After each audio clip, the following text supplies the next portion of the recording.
Yes. But I'll let you get to the Airbnb. You're talking about, using too long. but we'll get back to, but remind me, because we got to talk about pace layers. This is pace layers. And I forgot who created what's his name, who created pace layers. Whoever you are, pace layers guy. Thank you. So pace. Shadow. Who is it? No, I'm just like, there's your shout out. Shout So out. if you're listening, Shout whoever you are, out. It was a long time ago. So I might be shouting out to the beyond. To the beyond. Exactly. But pace layers is this idea of the things that change slowly. And then you have the things that change a little bit faster and then a little bit faster. I think at his bottom pace layer, it's like geology. And then on top of that, it's like country lines or something. I'm totally butchering this, but hopefully you get the idea. And then it's like culture is on top of that. And at the very top, it's fashion. And then I think Carrie Hain may have come up with the content strategy version of this. Or I'm sorry again if I'm miscrediting, but there's also versions of this for content strategy. And this is so true. The main things in the domain don't change that much. Like I was doing a workshop for a company, basically built marketing software for actually like placing ads on Google Ads. And it was B2B complex marketing software. And they had an object called an augmented line item. And I was like, what's an augmented line? What is this? Like, this doesn't exist anywhere else. And they're like, oh, that's our fancy word for it. It's basically a campaign.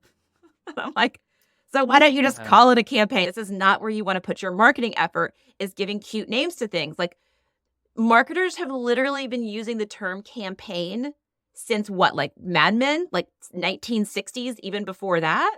And it has a very specific meaning. And then you go and you look at, I use ActiveCampaign, or we used to use ActiveCampaign. We are now changing to ConvertKit because we are so fed up with ActiveCampaign.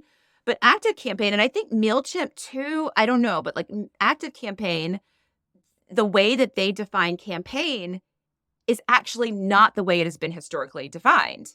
So they have something called a campaign, which is just an email. And then they have something called an automation, which is actually much more like a campaign, because when you think of a campaign, you're thinking of usually multiple pieces of content or art that is going out. You're not just thinking about the one thing. And so an email, an ActiveCampaign, like an email you send out to your list, they call that a campaign. And I'm like, historically, that's not really a campaign. So the way that we use words, if we can use these words and find these labels that have been in our users' mental model and in the vernacular for decades, and then we can match that. This is all about a user coming into a space, to your point at the top of the hour, coming into a space, whether that environment is digital or physical, you're designing this environment. If we can make it as familiar as possible to them. So if I'm designing, I used to work in ed tech, so I use a lot of ed tech examples, but if I'm designing an app for a teacher, okay, I want them to go into this app and they probably need to see students, classes, lessons, tests, depending on the goals of our app, maybe even parents, maybe even events at the school. But it's going to, what are the things in the teacher's mental model when it comes to this particular problem domain? I want them to open up that app and see those things, and they're immediately recognizable. They're consistent. They're recognizable, like I said, and they're also connected in a way that they're connected in the real world. So I should be able to navigate to the class and see all my students in the class and see all my assignment through that class. And I should be able to navigate to a student and see all the tests that they've taken.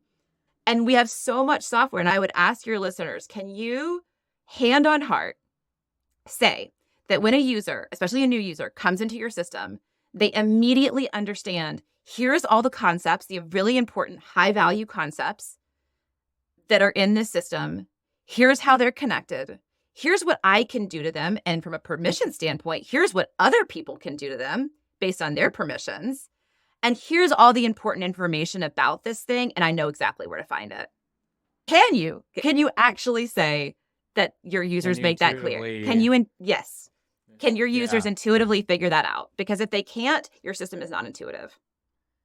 Well, yeah. And a rule of thumb is that if you use the words that they use to do their work, that correlates with intuitiveness and ease of use in the software. So where one argument I had, and I'm lucky I had the tools from your course going into these these debates at work, is like everyone's like, oh, like a purchase order and a shipment are like treated as one-to-one by the customer because, and I'm like, then why are they two separate documents? Why is a shipping manifest and a purchase order two separate things in the real world?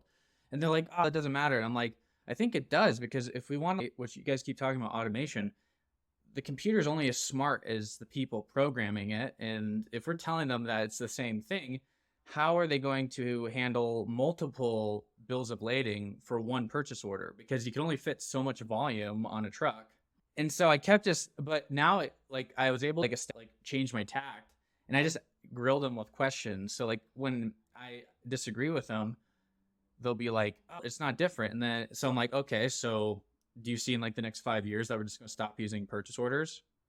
They're like, no. And I'm like, okay, can there be multiple cargo containers for one same order?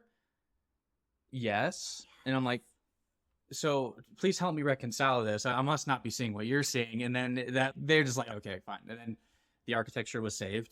Yeah. But I'm just imagining like this in most companies, like this happens all the time, where they just make oversimplistic decisions. Like the campaign one's a painful one for me, because I'm like, wait, it's just one email? It's like saying a war is just one battle. Yeah, I know. That's a great example. Yeah. Yeah. And I think that I recently got asked a question from somebody taking the course, and we were on a one-on-one, and she was saying, I feel and I see the value of this so deep in my soul. Basically, she's like, I can see myself becoming a better UX designer and asking better questions, just like you're asking better questions. But I had somebody ask me, and a colleague asked, what is the value of this really for the business? And the first thing I was like, well, what are the main pain points, right? Because it depends. What pain points is the business experiencing? Because OUX isn't going to solve all the pain points, right? But if your pain points are things like rework, or things like not communicating well with your developers, or things like, did I mention rework?